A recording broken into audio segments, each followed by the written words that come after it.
ارشاد فرمایا پروردگار نے اپنے حبیب کو مخاطب کرتے ہوئے، پیغمبر کو مخاطب کرتے ہوئے، ادعو الی سبیل ربک، حبیب لوگوں کو اپنے رب کی سبیل اور اپنے رب کے راستے کی طرف دعوت دو۔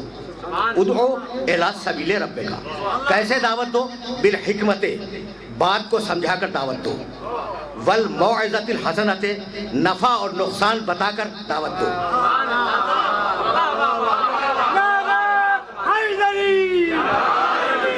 وجادلہم باللتی ہی احسن، اور حبیب اگر کوئی تجھ سے بحث پر آمادہ ہو جائے تو اس طریقے سے بحث کر جو بحث کا بہترین طریقہ ہے۔ ان ربک هو اعلم بمن ضل عن سبیلہ، تمہارا اللہ خوب جانتا ہے کہ کون اس کے راستے سے، اس کی سبیل سے ہٹ گیا ہے۔ وَهُوَ أَعْلَمُ بِالْمُهْتَدِينَ، اور وہ خوب جانتا ہے کہ کون اس کے راستے پر، اس کی سبیل پر قائم ہے۔ دیکھیے تین لفظ ہیں اور ابتدائی گفتگو میں تین لفظوں کی وضاحت کرنا چاہ رہا ہوں، حکمت، موعظہ، جدال، اور یہ تینوں لفظ قرآن کے ہیں۔ ادعو الی سبیل ربک بالحکمت والموعظۃ الحسنۃ وجادلہم باللتی ہی احسن، دعوت دو لوگوں کو، ہدایت کرو لوگوں کی حکمت کے ذریعے، موعظے کے ذریعے، اور اگر کوئی بحث کرے تو اس سے اچھی بحث کرو۔ دیکھیے دنیا میں جب بھی کوئی ازم آتا ہے، کوئی نیا دین آتا ہے، یا کوئی سیاسی دینی تحریک آتی ہے، تو پبلک میں تین قسم کے رد عمل پیدا ہوتے ہیں۔ ذرا توجہ رکھیے گا، اس لیے کہ منزل توحید میں ہوں، منزل توحید میں ہوں۔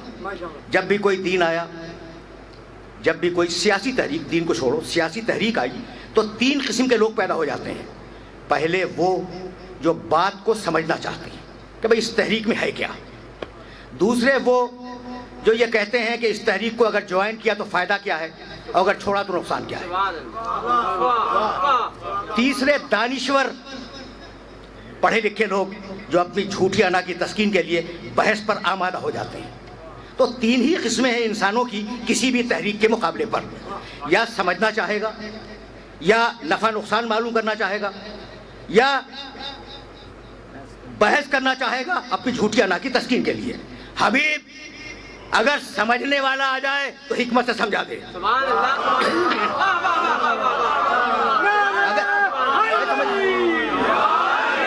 اگر سمجھنے والا آ جائے تو حکمت سے سمجھا دے، اگر نفع نقصان معلوم کرنے والا آ جائے تو موعظے سے بتلا دے، اور اگر کوئی تجھ سے بحث پہ آمادہ ہو جائے، سننا بھائی، تو حبیب اس طریقے سے بحث کر جو بحث کا بہترین طریقہ ہے۔ یہ جملہ پہنچ گیا، یہ میسج اللہ کا پہنچا۔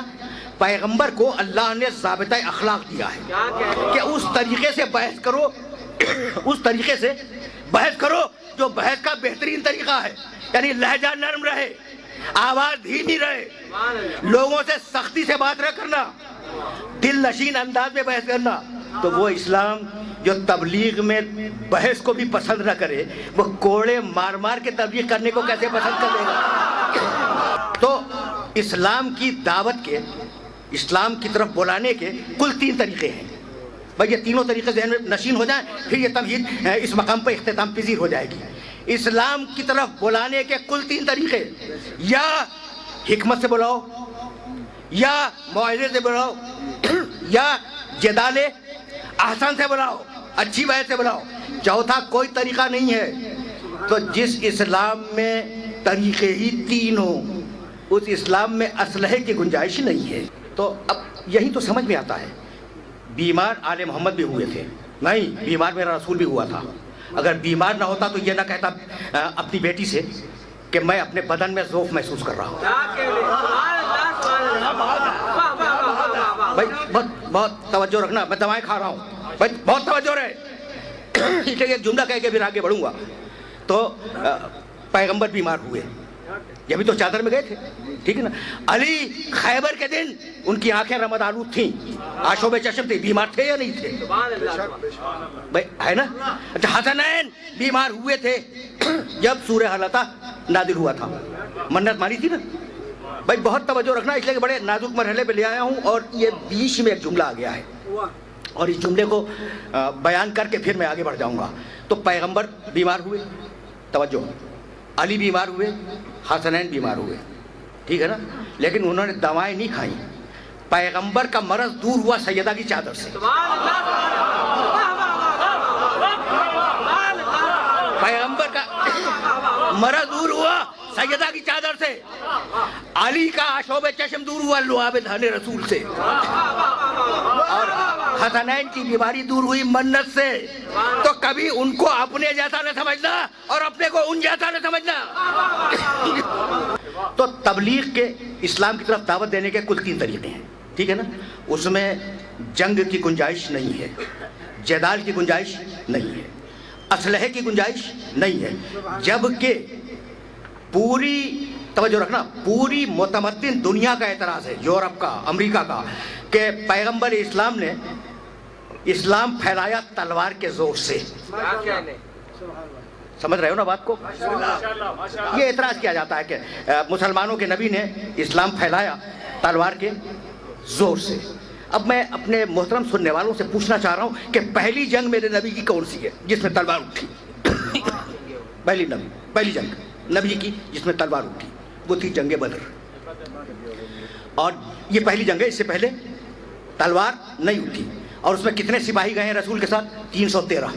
اور بتلاؤں جا کے تاریخوں میں دیکھنا میرے اس جملے کو, کہ ان میں ایسے بھی تھے, وہ 313 میں ایسے سپاہی بھی تھے جن میں سے کسی کے پاس تلوار نہیں تھی, کسی کے پاس گھوڑا نہیں تھا. جس کے پاس تلوار نہیں تھی اس نے لکڑی اپنے ہاتھ میں لی ہوئی تھی, جنگ میں جا رہا ہے, لکڑی اس کے ہاتھ میں لڑنے کے لیے. اور جن کے پاس گھوڑا نہیں تھا وہ پیدل جا رہے تھے جنگ میں. تو اب ایک جملہ کہنے کی مجھے اجازت دیتے ہو؟ بڑا نازک مرحلہ ہے. اسلام کی پہلی جنگ, اور اس میں پہلی جنگ, اس سے پہلے رسول نے تلوار نہیں اٹھائی. اعتراض ہے نا کہ اسلام کو رسول نے تلوار کے زور سے پھیلایا. بھائی اس کو واضح کرنا چاہ رہا ہوں, پہلی جنگ, اس سے پہلے کوئی جنگ نہیں ہوئی, رسول نے کوئی تلوار نہیں اٹھائی. اس پہلی جنگ میں گئے ہیں 313. ٹھیک, میں یہ پوچھنا چاہ رہا ہوں کہ یہ 313 کس تلوار سے مسلمان ہوئے تھے؟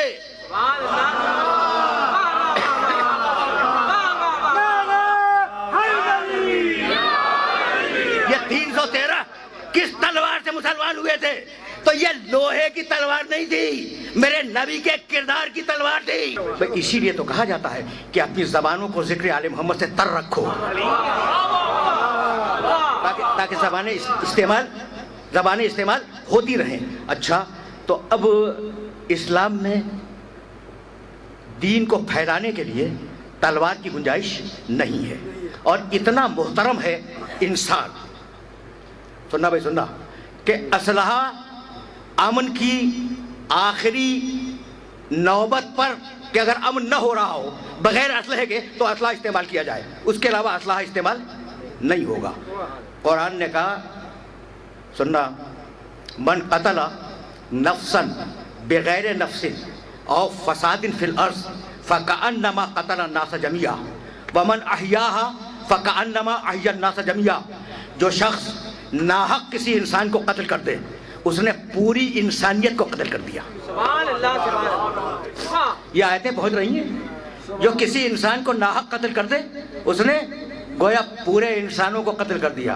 ومن احیاها, اور جو کسی انسان کو بچا لے, فکأنما احیا الناس جميعا, اس نے گویا پوری انسانیت کو بچا لیا. تو ایک ایک انسان پوری انسانیت کا نمائندہ ہے. تو اب ذرا سوچ سمجھ کے اس کے خلاف اسلحہ اٹھانا, اس کا احترام کرو. جو آ رہا ہے دنیا میں, جو انسان آ رہا ہے اس کا احترام کرو. اچھا, اب وہ آیا, اس نے زندگی گزاری اور اب وہ چلا گیا, اب تو مردہ ہے, اب تو کچھ بھی نہیں, مر گیا, وہ ختم کر دو. اب تو احترام ختم کرو, اس لیے کہ تم ہو افادیت پسند معاشرے کے. یہ جملہ میں نے کیا کہا؟ بہت عجیب و غریب گفتگو کر رہا ہوں, لیکن مجھے اپنی گفتگو پر اعتبار نہیں ہے, لیکن تمہاری سماعت پہ اعتبار ہے. یہ میں نے کہا کیا کہ تم ہو افادیت پسند معاشرے کے. بھائی سننا یہ جملہ سننا. بال پوائنٹ ہوتے ہیں نا, جب تک اس میں روشنائی ہے استعمال کرو, جب ختم ہو جائے اٹھا کے پھینک دو. رکھتے نہیں ہیں اسے, اٹھا کے پھینک دیتے ہیں. لائٹر, جب تک اس میں ایندھن ہے, گیس ہے, اسے استعمال کرو, جب لائٹر ختم ہو گیا اٹھا کے پھینک دو. بھائی ایسا ہوتا ہے یا نہیں ہوتا؟ جب چیز بے مصرف ہو جائے جب چیز بے مطلب ہو جائے تو اسے رکھا نہیں جاتا, اسے اٹھا کے پھینک دیا جاتا ہے. یہاں تک میرے ساتھ آ گئے وہ لوگ جو نبی کو لائٹر جیسا سمجھتے ہیں, وہ آج بھی نبی کا احترام نہیں کرتے.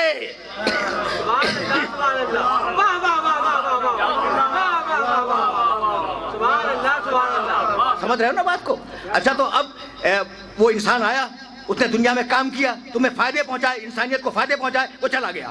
اب مردہ پڑا ہے, اٹھا کے پھینک دو. کہا نہیں, خبردار, اسے غسل دو, اسے کفن پہناؤ, اس کی نماز جنازہ پڑھو, اسے لے جا کر احترام کے ساتھ دفن کرو, اس کا ایصال ثواب کرو. کتنا احترام ہے پیدائش سے پہلے اور کتنا احترام ہے مرنے کے بعد. اور دوسری طرف خون انسان کی اتنی ارزانی کہ جسے چاہا فنا کی گھاٹ اتار دیا, جسے چاہا موت سے ہمکنار کر دیا. تو یہ دو نظریات کا ٹکراؤ ہے.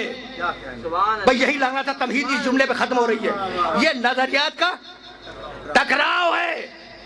اس نے کہا, اس نے کہ یہ آدم ہے, اسے سجدہ کر. یاد ہے بھئی, سب کو یاد ہے نا؟ دیکھو بزرگ تو جانتے ہیں, نوجوان دوستوں کے لیے ایک اور بچوں کے لیے ایک مرتبہ جملہ اور دہرا رہا ہوں. ایک طرف اتنا احترام, ٹھیک, کہ پیدائش سے پہلے بھی احترام, انسان کے مرنے کے بعد بھی احترام, اور ایک طرف اتنی بے احترامی کہ جسے چاہے مار دو. یہی تو ہے نا, یہ نظریے کا ٹکراؤ ہے. ایسا کیوں ہے؟ یہ کیوں اگر سمجھ میں آ گیا تو تمہیں آج تشفی ہو جائے گی کہ یہ کیوں ہو رہا ہے. اگر یہ بات سمجھ میں آ گئی. پروردگار نے کہا آدم کو سجدہ کر, اس نے کہا نہیں کروں گا, یہ مٹی ہے, یہ مٹی ہے. اس نے کہا نہیں, اس میں میری روح ہے. تو اب دو نظریے ہو گئے, ایک یہ کہ مٹی ہے, دوسرا یہ کہ روح ہے. اب جو مٹی سمجھے گا وہ قتل کرے گا, جو روح سمجھے گا وہ احترام کرے گا یا نہیں؟